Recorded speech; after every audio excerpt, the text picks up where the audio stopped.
আমি কিন্তু আমার জামাইকে নিয়ে একটু আড়াল করেই বসে আছি। তুমি এই পাশে বসলে বেশি ভালো ও হতো। ও কিন্তু তুমি এত ওর চারপাশে শুধু মেয়ে, এত ভাষণের দরকার ওর নাই। চারপাশে Okay, শুধু বুঝছি। মেয়ে কিন্তু এক্স মানে এরকম ফাউলের ফাউল বলেন বলেন হ্যাঁ লাইন ধরে বসে আছে।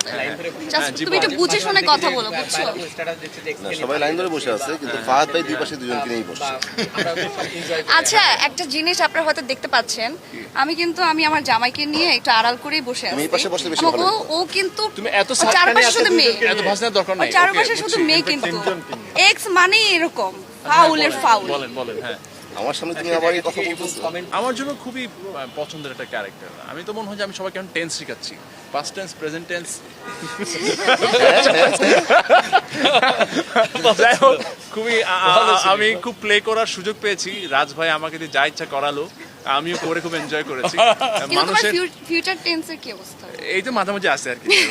তো এখন যে জিনিসটা হচ্ছে, মানুষের কাছে যত বকা খাই, গালি খাই, আমার কাছে মনে হয় যে এটা আমার অ্যাচিভমেন্ট।